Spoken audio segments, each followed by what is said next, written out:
Começar o nosso faleiro da tarde desta terça-feira, recebendo nos estúdios CBN o diretor-geral do Hospital Santa Rosa, que mais uma vez senta nessa bancada para conversar sobre assuntos importantes. Hoje em pauta, cirurgias robóticas em Cuiabá. Dr. Cervantes Caporozzi, boa tarde. Mais uma vez, seja muito bem-vindo à CBN Cuiabá. Boa tarde, obrigado pelo convite. É uma honra estar sentado aqui e participar dessa descontração e desse momento altamente cultural.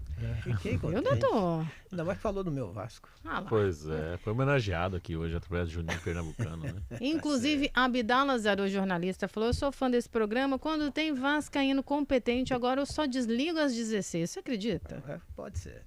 Na minha casa, eu, meu filho e meu neto, todo mundo é obrigado a ser Vasco. É obrigado? Não tem direito de escolha, doutor? Na fase inicial, obrigado. Depois, pode escolher. É por aderência. Entendi. Lá em casa, meu marido tentou fazer isso, corintiano, família toda, e eu flamenguista.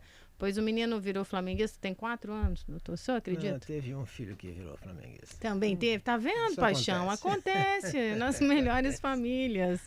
Doutor Cervantes, antes da gente entrar nessa pauta que é tão importante, a gente já teve oportunidade de falar sobre esse assunto uma vez, mas é um assunto que está muito em alta, as pessoas comentam, conversam, falam também dos resultados positivos, mas tem gente que ainda não conhece o senhor, a sua trajetória, o trabalho desenvolvido no Hospital Santa Rosa. Eu vou pedir para mais uma vez o senhor se apresentar, fazer um breve retrospecto para aproximar do nosso ouvinte que vai acompanhá-lo pela primeira vez aqui na CBN. Bom, eu sou cirurgião geral. Quando eu cheguei aqui nessa cidade, seu pai não namorava ainda com sua mãe. Será? Olha, faz que dias. Faz dias. E tenho o prazer de ser professor da universidade, tanto da UFMT como da Univarg. Mas a minha grande honra no momento é ser diretor-geral do Hospital Santa Rosa, que faz parte de um grupo, que é o Grupo Santa. Perfeito.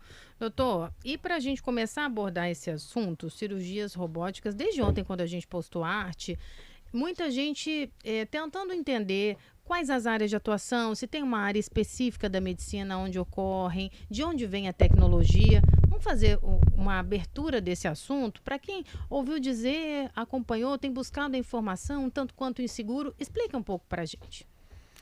Tá, posso fazer uma timeline? Claro, por favor. Com o gancho de falar que eu cheguei aqui, sua mãe não namorava com seu pai, então eu sou da época que as operações eram abertas. Quanto maior a incisão, melhor o cirurgião. Aí tivemos uma fase intermediária com o crescimento, que deve ser na década de 70, que veio a cirurgia chamada videolaparoscópica, que é aquela dos furinhos. Então a grande incisão, ela ficou bem pequena.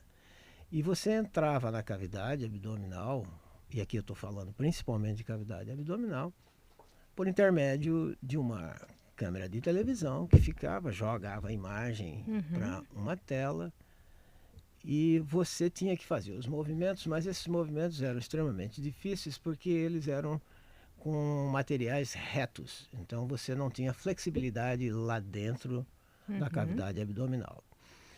E uma das grandes preocupações também era você olhar para uma tela e essa tela não tem terceira dimensão. Então, você não sabe a profundidade das coisas. Mas mesmo assim, a cirurgia videolaparoscópica cresceu muito, ficou aí uns 20, 30 anos. E aí apareceu a cirurgia robótica. E eu já vou adiantar, porque todo mundo acha que a cirurgia robótica é feita por um robô. Não tem nada disso, é feito por um cirurgião. Só que usando os conceitos da cirurgia videolaparoscópica, que antecedeu aí no tempo, o robô permite com que você tenha, primeiro, uma visão muito melhor. A câmera se aproxima mais e a imagem é 20 vezes melhor, de 20 a 50 vezes, conforme o aparelho, melhor que a cirurgia videolaparoscópica. E o grande mérito é você ter movimentos articulados. E aí ele, sob o comando do cirurgião, eu estou frisando isso, ele faz movimentos articulados e permite, porque o cirurgião ou ele corta, que chama diérese, ou ele anastomosa, que é a síntese. Ou ele dá ponto, ou ele corta. Esse é o conceito da cirurgia. Então, na hora de você fazer a sutura, que a gente chama de síntese, você tem muito melhor facilidade. Então, isso traz um avanço fantástico em relação, primeiro, à cirurgia aberta, depois a cirurgia videolaparoscópica. Isso diminui o risco? Muito, muito, muito. Eu vou falar de um lado do paciente. O paciente sofre 2 ou 3 agressões, que são os furinhos, que onde você entra com os aparelhos, que são os aparelhos que a gente chamaria de peças cirúrgicas que fazem movimento, tanto para dar sutura ou para cortar. E o outro aparelho que é a câmera, né, que você tem que ter a visão. E aí, hoje você joga essa imagem nas televisões, na sala, mas o cirurgião, e agora vamos chamar atenção para esse item, ele fica sentado no que a gente chama de um console. Sim. E esse console, ele fica com tem vários tipos de console, ou você fica com aquele óculos de terceira dimensão, ou você fica já no próprio console num encaixe. Isso aí aumenta a visibilidade, a profundidade das coisas, e isso reverte, obviamente, em segurança. E as cicatrizes sendo pequenas, os movimentos sendo bem articulados, tá? A agressão cirúrgica é muito menor. Então, o paciente ganha muito nesse sentido. Vamos pegar aí uma coisa para ilustrar para o nosso ouvinte. Eu vou falar simples porque eu sou leigo, tá, gente? Em medicina não é minha área. Minha área é filosofia e ciências políticas. Então, por isso que eu estou falando em simplicidade. Uma cirurgia de vesícula, por exemplo. Se a gente voltar no estágio primário dela, qual que era o tamanho do corte e como que é hoje? Eu dou muita aula sobre isso. E vou tentar aqui passar para vocês essa experiência. Quando eu cheguei aqui, o paciente, para operar essa vesícula que você chamou a atenção, vamos fazer uma cronologia exemplificando que eu vou operar esse paciente amanhã, quarta-feira. Ele internava na terça, operava na quarta, na quinta ele saía com uma sonda, na sexta eu tirava a sonda, no sábado eu alimentava e no domingo eu dava alta, se ele aceitasse a alimentação. Aí veio a vídeo, ele interna na quarta de manhã, 6 horas, opera, na quarta-feira à tarde ele vai embora. Não foi só, aí não mudou, mudaram vários conceitos, né? Antigamente você ganhava neném e ficava 40 dias tomando sopa, né? Então tudo mudou. Então a vídeo já trouxe isso. A robótica, ela é melhor ainda que a vídeo. Agora eu vou te dar um dado. Eu não sei se ela vai ser melhor que a vídeo para a vesícula. Porque a vídeo foi feito para isso. Ela se encaixa melhor, talvez, nós estamos falando ainda agora do robô, para cirurgias de um porte um pouquinho melhor. E vou te dar um dado também. Quando foi pensado em fazer o robô, pensava-se muito em cirurgia cardíaca. Então, mirou-se no coração, mas acertou a próstata. Porque a próstata tem os melhores resultados. Eu estou falando agora de cirurgia de ressecção radical de próstata, com o robô. Então, ele é realmente bom. Não quer dizer que ele não seja bom para outras, mas em qualquer hospital do mundo hoje, de cada 10 cirurgias feitas no robô, provavelmente 3, 4 são da próstata. As outras são divididas nas outras especialidades. Doutor, e quais outras cirurgias podem ser feitas? Tem algumas, eu já tenho umas 5 perguntas aqui, se são limitadas os modelos de cirurgias que podem ser realizadas através do robô. Não tem limite, não tem nenhum, praticamente. O que a gente tem que entender é se custo-benefícios, né? Porque é uma tecnologia ainda cara, as pinças são muito caras, é uma tecnologia toda importada. E se você tem resultados muito semelhantes com uma vídeo, então acho que eu não faria. Mas se for opção de fazer, você pode fazer com tudo. E diminuiu o número de pessoas da equipe médica que precisa estar presente na cirurgia com a cirurgia robótica? Não, diminuir o número de pessoas, não. Você tem que ter um cirurgião, você tem que ter auxiliar, e você tem que ter anestesista, tem tudo isso. Sabe o que melhorou muito? Como é seu nome? Juliana. Juliana. É que resgatou os cirurgiões antigos na minha faixa, que já estavam largando de fazer uma operação de 10 horas em pé. Ele passa a fazer sentado no console. Então isso resgatou e trouxe para a atividade um grupo muito grande de cirurgiões que, quer queira, quer não queira, tem uma grande experiência. Habilidade, pelo tempo de janela, né? E fica mais confortável nesse console. Fica totalmente confortável. Você não tem noção. Você é a Marcela. Sou. Marcela, você fica sentado, muito bem acomodado. E através de um verdadeiro comando que você vai fazendo tanto com as mãos como com os pés, você vai fazendo toda a operação. Quantos profissionais? E aí você pode também, desculpe interromper Imagina, doutor, levantar, tomar uma água e voltar. Olha isso. E quantos profissionais estão habilitados no Hospital Santa Rosa para realizar cirurgias robóticas, doutor? Eu vou ter que fazer um contextozinho também. Claro, fique à vontade. A cirurgia robótica no país deve ter entrado tem uns 8 a 10 anos. Tá? Nosso robô, esse Da Vinci que está lá no Santa Rosa, é o robô de número 100 no país. Ele teve essa chancela. Isso não quer dizer que é o hospital de número 100 que tem robô. É que tem hospital que tem 3 robôs. Sim. Então, deve ter hoje 70 hospitais, mais ou menos, que tem já o robô. O que você perguntou mesmo? Essa capacitação, né? Quantos profissionais? Porque eu imagino que para ter essa habilidade deve ter uma formação muito específica. Isso. Então, eu busquei isso porque vários profissionais na cidade já estavam fazendo a sua habilitação porque acreditavam que um dia ia chegar o robô. Mas uma grande maioria não ia se habilitar porque não tinha robô e nós não tínhamos robô porque ninguém ia habilitar, ou pouca gente ia habilitar. Aí o Santa Rosa resolveu quebrar. Comprou o robô e colocou lá. Então, nós já tínhamos vários profissionais, se não eram totalmente habilitados, ou era quase, porque para fazer o robô existe um rigor, você tem que fazer um simulador, é que nem piloto de avião, você vai para um simulador, fica 40 horas de simulador.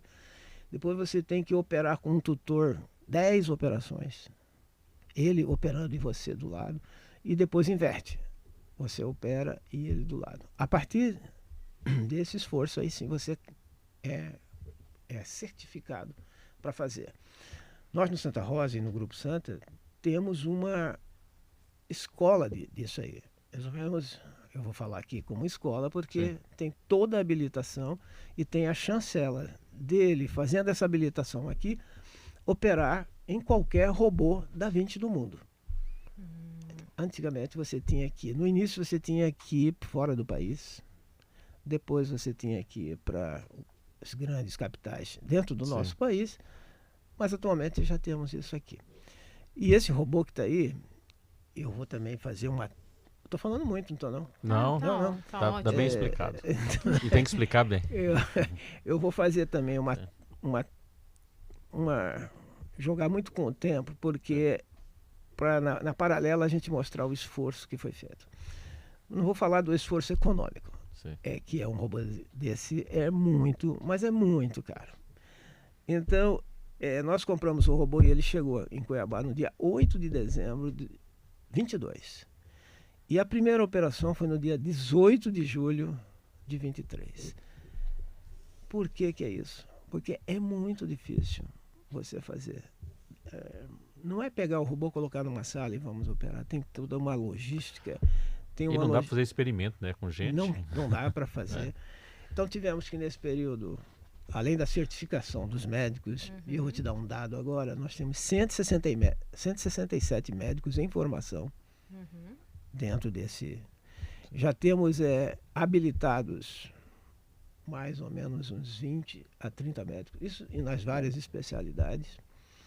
E vamos tentar habilitar ao máximo, popularizar ou democratizar esse método porque realmente é muito interessante para a população, para o paciente é fantástico. Uma das questões, e aqui é um leigo fazendo pergunta, né? Uma das questões que eu ouvi ao longo do tempo, até porque eu sou da universidade, ficava perto da faculdade de medicina e sociologia, de vez em quando eu cheguei a dar aula para o curso de medicina, né? Alguns que poderiam ser bons cirurgiãos tinham problemas motores, ou com o tempo, ou até já naturalmente tinha problema motor. É a questão de ter a mão firme, uma série de coisas. O robô elimina isso? O robô elimina. O robô, uma das grandes preocupações, o robô, ele tem um IP, por exemplo. Cervantes vai operar hoje. Eu entro num IP. Esse IP tem uma conexão lá na fábrica e tudo que eu fizer fica registrado. Sim. Então, ele é capaz de dizer se Cervantes tem melhor performance do que Amarildo, Sim. ou o contrário. E é um temor que é a evolução da inteligência artificial. Daqui um dia ele opere sozinho, que eu fiz questão de dizer no começo que não é. Mas ele essa é uma tendência. Hoje você sabe que na inteligência artificial ela dá laudo de raio-x. Então, né? Se você chegar no pronto atendimento hoje e eu tiver a condição, não souber o que é a doença, tiver a condição de ter acesso a uma inteligência emocional, jogar os seus sintomas, é capaz dele me dar com uma certa grande chance de acertar isso. De modo que isso pode acontecer aí na frente. Sim. Mas eu acho que é um futuro ainda. Como eu sou muito cuidadoso com a ética, avisar o nosso ouvinte que o doutor está falando é completamente diferente de você jogar no Google e se automedicar, viu? Não é isso. Pelo amor de Deus. Tem muita gente que faz isso. Pega o exame lá, olha o resultado desesperado, joga no Google. Eu já encontrei com um amigo que estava morrendo. Até porque o Google ele diz que ou você tem dor de cabeça ou você tem um câncer terminal, né? Então. Eu sabe como que eu exemplifico isso para os clientes que falam, entrei põe no Google aí, batida de carro.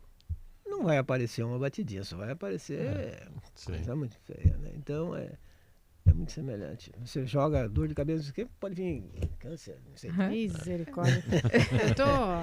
Vamos fazer uma pausa? Repórter CBN, as principais notícias do país a cada meia hora. Daqui a pouco a gente segue o Faleiro conversando sobre cirurgia robótica com o Dr. Cervantes, vascaíno, sempre muito simpático aqui, contribuindo. Manda sua pergunta para cá, larga a mão de Google, é aqui, coloca a sua dúvida, 99803-5580. Daqui a pouco a gente volta com muito mais Estúdio CBN Cuiabá. Minutos, seguimos com o nosso Estúdio CBN Cuiabá desta terça-feira, 30 de janeiro de 2024. Estamos na nossa entrevista do dia, o Faleiro que te interessa, os assuntos importantes. Nós colocamos na mesa e, é claro, convidamos profissionais que têm competência de sobra para tratar de assuntos importantes. É o caso do Dr. Cervantes, nosso convidado de hoje, falando de cirurgia robótica. Doutor, peço desculpa pela nossa pausa, é tradicional aqui da Rede CBN. E eu vou, nesse segundo bloco, já começar perguntando quantas cirurgias, né? O senhor trouxe números importantes, a primeira foi feita 18 de junho, se eu não me engano, julho de 2022. Qual o número atual? Quantas cirurgias robóticas já foram realizadas? Vou eu novamente numa linha do tempo. Por favor. Esse insumo para você fazer as operações, no insumo eu estou falando aqui são as pinças, ele é muito difícil. Você tem que buscar fora do país. Então leva mais ou menos 4 meses entre a solicitação e a chegada real. Dessa forma, nós programamos para fazer 100 operações e achamos que a operação de número 100 seria em abril, maio deste ano. Para nossa surpresa, ela aconteceu em novembro. Por que eu falei do insumo? Porque nós ficamos desesperados, nós tínhamos insumo para 100, aí tivemos que buscar rapidamente isso. Ainda bem que a gente faz parte de um grupo sólido que tem outros robôs em outras cidades. Ou seja, nós fizemos muito mais operações. Hoje, talvez, eu não vou te dar um número, em torno de... Nós já chegamos nas 140. Hoje foram realizadas 3, ontem 2 ou 3 e domingo 3 operações. Então, realmente, o robô está sendo um sucesso. Essas pinças, para a gente ter uma compreensão, ela é descartável? Por que tem que comprar outras? Tem específica para cada tipo de cirurgia? Como que é? Não, ela é descartável. Descartável. Ela tem um limite de uso. Ela tem o que a gente chamaria de um IP. Sim. Né? Também você colocou, ela não, a própria empresa não deixa funcionar. E ela é descartável. E algumas servem para vários procedimentos, mas tem procedimentos que você requer pinças próprias, né? Sim. Porta-agulha e tal. Você ia perguntar? Tem pergunta aqui, deixa eu colocar. Enquanto você coloca o ouvinte, algumas cirurgias, vou dar um termo aqui, não sei se o termo científico é esse, mais finas, que era mais difícil, cardíaca, no cérebro, tá?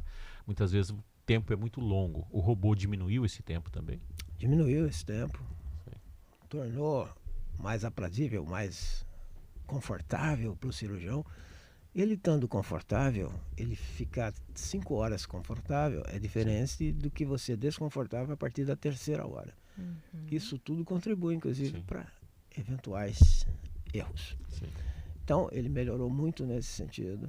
E eu estou aqui, eu falei da próstata, falei do coração, mas a cirurgia abdominal e a cirurgia torácica também se beneficiou muito.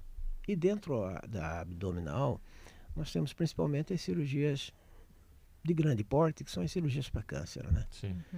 Então, as colectomias, as pancreatectomias, as gastrectomias, envolvendo câncer de cólon, câncer de pâncreas, câncer gástrico. Então, elas são... Outra coisa que você não perguntou, mas eu já vou adiantar, as cirurgias bariátricas também, né? Hoje, que é uma das operações mais realizadas no mundo todo, né? Não sei por quanto tempo, mas... Também acontece através do robô. Acontece pelo robô. Vamos colocar as perguntas, tem muita gente participando. Eu começo com a Catiúcia, que pergunta: Marcela, tem alguma contraindicação para cirurgias ou não? Pergunte para o doutor. E também, na sequência, se o índice de infecção também diminuiu ou diminui com o uso do robô. Eu vou de trás para frente. O índice de infecção cai assustadoramente com o robô. Sim. A cirurgia é minimamente invasiva, feita através de pequenas incisões, então ela cai bastante. Em relação à contraindicação, as contraindicações é um paciente que não pode fazer uma vídeo, idade, não aguenta, porque vocês devem saber, a vídeo tem que colocar ar dentro da cavidade, então se não puder fazer isso, o robô também não pode. E uma coisa importante também que deve dizer, o robô não nasceu para cirurgia de urgência, ele é para cirurgia eletiva. Talvez até se aperfeiçoe o robô para urgência na frente. Só para ter uma noção, o momento cirúrgico, ele, até você fazer o que a gente chama de docagem do paciente no robô, ou seja, encaixar o paciente dentro dos braços do robô, isso leva um tempo, né? Esse tempo, o que é tempo? 40 minutos, com movimentos de acoplar o robô. Tá? Então ele não é feito para urgência. Urgência você tem que estar tudo rápido. Talvez aí na frente a tecnologia disponibiliza para isso. No pré-operatório alterou alguma coisa? É o mesmo procedimento? Não, é tudo. Mesmo procedimento. Mesmo procedimento. Hoje talvez a gente tenha que ter cuidados com anestesia, já que o robô ele é muito sensível, né? Então o paciente não pode ter... Durante uma operação, às vezes o paciente pode acordar um pouquinho e depois aí o anestesista ceda um pouquinho mais, tá? Então isso tudo é controlado no robô. Então talvez uma colocação pelo anestesista, tá? Mas do ponto de vista cirúrgico é como sempre tudo a mesma coisa.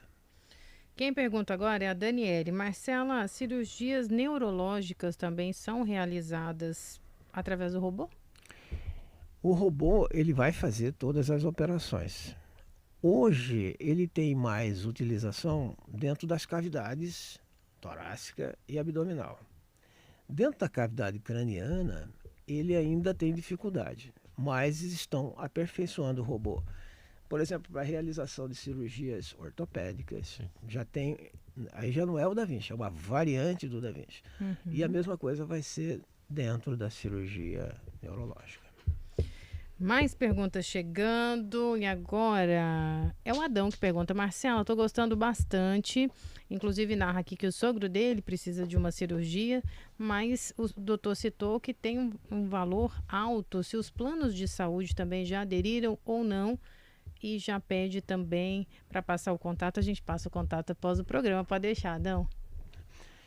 Não, o plano de saúde, ele faz a cirurgia, eu tracei naquele momento inicial, videolaparoscópica. Então, você entra para fazer uma cirurgia videolaparoscópica e você adquire as pinças. O que encarece é a aquisição, já que os planos de saúde não... Mas essa tratativa já é possível, doutor? Plenamente possível.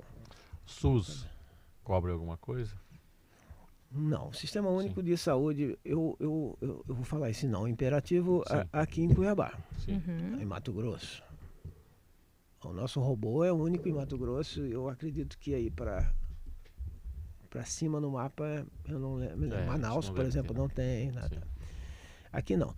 Talvez algumas referências de SUS em grandes centros. Sim. Eu vou falar, eu sou da época, e brincando novamente com a Marcela, que o pai dela nem namorava ainda com a mãe dela, em que toda a tecnologia saía da universidade para a comunidade. Sim. Agora você sabe que inverteu. É da comunidade para depois chegar na universidade. Talvez o SUS, daqui a um dia, as universidades adquiram essa tecnologia. Eu acho que isso vai acontecer. Bom, é bom chamar a atenção aqui, professor, que hoje nós já temos as plataformas. Você acabou de me dar um dado aí, tem mais de 10 anos. 15 anos. 15 anos, então já caiu a patente. Sim. Ao cair a patente, devem aparecer novas plataformas robóticas. Sim. Aliás, já tem algumas. E aí cai o custo, né? Aí vai gradativamente caindo o custo e a democratização do processo. Sim. O pós-operatório modificou procedimentos, melhorou já, o senhor já falou, né? Modificou algum procedimento, tempo de internação, caso de UTI, tempo de UTI? Diminui dor, diminui tempo de internação, diminui volta às atividades imediatas, ou mesmo laborais tardias. Realimentação é mais precoce, mas o que é muito importante, diminui índice de infecção. E tudo isso faz com que você fique menos tempo internado, né? Que é hoje a grande intenção hoje é você ter alta o mais rápido possível. Eu falei que vesícula antigamente eram 5, 6 dias e depois eu mostrei para você que agora são 12 horas. Então é um avanço fantástico. O senhor falou que tem cerca de 27 hospitais, mais ou menos, né? Não, acho que uns 70. 70 hospitais. Tem 100 robôs. Em 27 cidades. É isso? São 27, eu não lembro. Esse eu acho que 27 não falou, não. Acho que foi 70, professor. Eu não sei o que foi. 70. Eu estou puxando 27 que saiu aí. Dá para saber quantos estados hoje possuem essa tecnologia? O Sul Maravilha, né? Eu acho que todo mundo tem. O Centro-Oeste aqui, o Grupo Santa tem em Brasília 2 robôs, um em Cuiabá. Agora eu acho que subindo aí, talvez no Nordeste, eu não saberia te dizer com certeza. Doutor Cervantes, para pacientes acima dos 60 anos, a gente também tem essa dúvida. O senhor destacou aí que diminui os riscos em muitos pontos, né? Pós-cirúrgico, dor. É indicado também para pacientes acima de 60 anos, por exemplo, a cirurgia por conta dessa diminuição significativa, esses benefícios? Perfeito. Se ele puder ser submetido pelas condições cardiovasculares à opinião peritônio, tá? Não existiria problema nenhum. Ele está indicado. Tem uma última pergunta da Valéria, se cirurgias ginecológicas também podem ser feitas através do robô. Eu deixei isso para falar por último. Por favor, doutor. Esperando a pergunta da Valéria. Valéria, ela está aqui com a gente quase sempre, doutor. Eu quando falei que mirou no coração e acertou a próstata, eu esqueci de dizer que, na realidade, acertou o oco da cavidade abdominal. O que é o oco da cavidade abdominal? É a parte baixa, onde você tem a pelvis, que é osso, né? Então a gente não tem flexibilidade. Então a cirurgia ginecológica faz parte disso.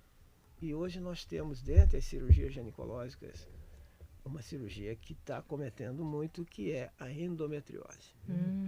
Importante. E aí tem a famosa endometriose profunda, que a gente chama hoje, que é a endometriose que já saiu dos órgãos. Doutor, vou pedir para o senhor falar um pouquinho mais perto do microfone para que ouçam em alto e bom som. Ok. Já saiu do útero e anexo, e aí pega intestino. Então aí passa a ser uma cirurgia de grande porte, embora seja uma doença benigna, mas uma cirurgia muito grande. O robô hoje, uma das grandes indicações dentro das especialidades que tem, que é a cirurgia geral, urologia, torácica, talvez a cirurgia robótica para endometriose profunda seja uma das mais bem indicadas.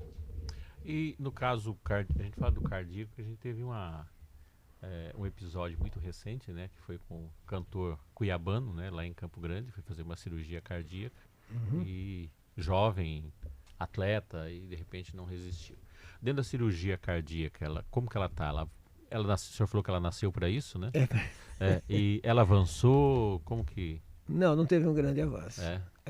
A medicina tem você entende que vai dar certo e às vezes é mais difícil de aparelhar, é mais difícil de encontrar. Sim. E vai ter um avanço. Eu acho que o conhecimento das outras áreas vai empurrar para isso, mas ela não teve essa aceitação. Sim. Que como foi a cirurgia de próstata, né? Sim. No campo das ciências tem essa coisa, né? Muitas vezes algo é criado por um determinado fator e termina dando bom resultado em outros, né? Sem dúvida. São vários nesse caso, né? Nesse avanço, cirurgias externas não, né? Plástica, alguma tumor externo é mais visível. Nós temos vários cirurgiões plásticos em treinamento, mas na maioria das vezes para fazer operações que envolvem aplicatura na cavidade abdominal para reduzir alguma hérnia ou alguma flexibilidade de musculatura, mas externamente ele não tem essa... Tem que ser manual ali, né, doutor? Já me interessei nesse assunto aí, doutor. Eu tô querendo fazer uma dessa. Doutor Cervantes, a gente caminha para o final dessa conversa tão instrutiva, sanando dúvidas e principalmente entregando conteúdo com muita responsabilidade, com conhecimento, com experiência. A gente agradece muito a confiança, a participação. Se faltou alguma explanação, o senhor fique à vontade para as considerações finais. Se quiser também deixar algum contato, alguém que não registrou aqui a sua pergunta, não sei se a rede social é o melhor caminho, mas fique à vontade para se despedir aqui da nossa audiência. A gente agradece e muito a participação do senhor, que sempre engrandece esse programa. Só tenho a agradecer, uma tarde diferente para mim, diga-se de passagem.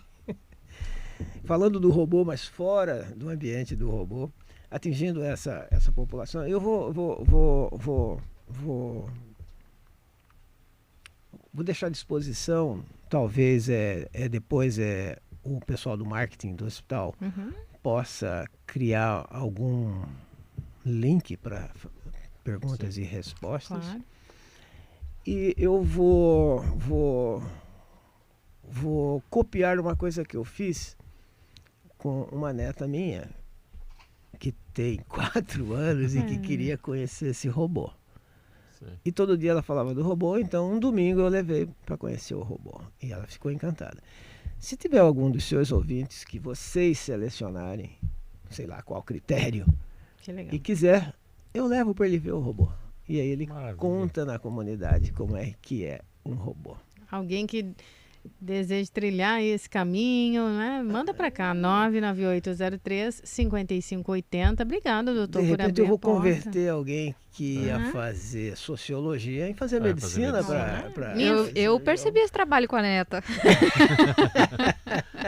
Teve um direcionamento aí. Teve. Quem sabe, minha pro Vasco filha? e pro robô. Minha filha disse que quer ser médica, que- tá estudando mesmo? pra isso. Vai que eu levo ela lá, hein, doutor? Pode, Agora eu vou fazer a pergunta fazendo maldosa. também. O que é mais fácil, convencer a neta a fazer medicina ou torcer pro Vasco? Torcer pro Vasco é Ela tá emocionante. muito criança, É, é tá mais difícil. fácil. torcer Eu pro falo que eu tenho exemplo dos meus. Quando o time tava bem, era quase tudo cruzeirense. O time ficou mal, nem torce pra time nenhum mais. Prefiro, eu não torço pra nenhuma, eu não vou torcer pro Cruzeiro. Pois é, tá ruim, né? Só serve pros outros times. Então. Doutor, mas eu torci pro Vasco não cair, não tem graça sem o Vasco. lógico, Com lógico. todo o respeito, então um abraço aqui aos vascaínos. O senhor não vai, eu acredito que o senhor não se lembre, mas eu tive a honra de participar de um evento do Hospital Santa Rosa, no Hotel Deville, um congresso.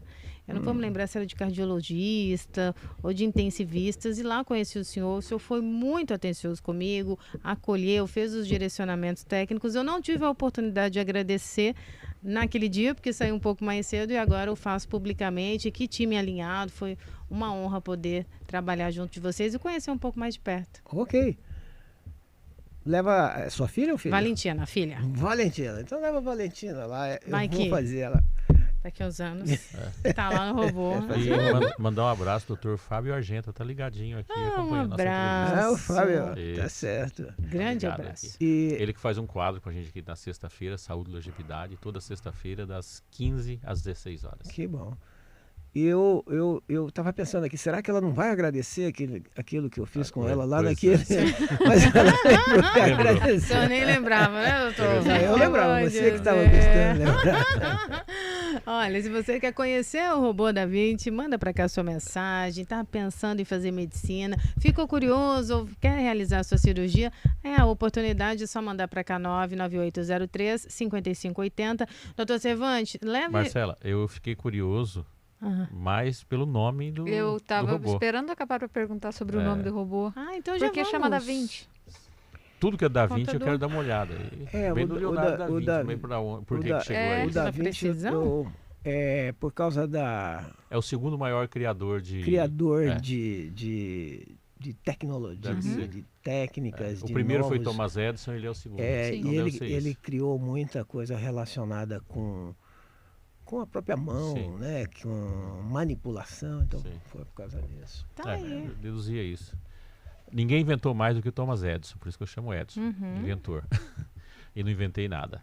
E o Da Vinci é considerado o segundo, né, mas com maior número de objetos e Tá fatores dessa vendo? relação. É o nome do robô. Porta aberta para você conhecer. Você, ouvinte CBN Cuiabá. Doutor Cervantes, o nosso abraço para não esquecer a toda a sua equipe e agradecer a assessoria aqui que acompanha também. Camila Perfeito. Bini. Camila Bini. Então, obrigado para todos. Esse- Foi uma honra, um prazer. Gostou, doutor? Não gostei. Adorei. e... Ai, ai. O que podemos esperar do Vasco esse ano para fechar? Vai, doutor. A expectativa tá como? Vai ser campeão. Tá média? Porque a minha tá lá em cima, doutor. Contrariando o Washington. Ai, tá certo. Mas olha, foi realmente um prazer, uma tarde diferente. E estou à disposição de vocês para qualquer esclarecimento, se puder. E foi realmente um prazer. Muito A obrigado. gente agradece e muito. Mandar um abraço para a doutora Paula Gattas, que está aqui acompanhando também. Médica, uma super profissional. Um grande abraço, muito querida. Vamos fazer uma pausa? Olha, 15 horas e 28 minutos. Eu vou fazer o seguinte, eu vou segurar um cadinho, Washington, que tem repórter CBN. Enquanto isso, eu vou agradecer os ouvintes, porque a gente vai se despedir, é claro, fazer a nossa foto oficial. Jardel já está por aqui, quer dizer que vem coisa boa. Vamos agradecer aqui muito as participações. Olha,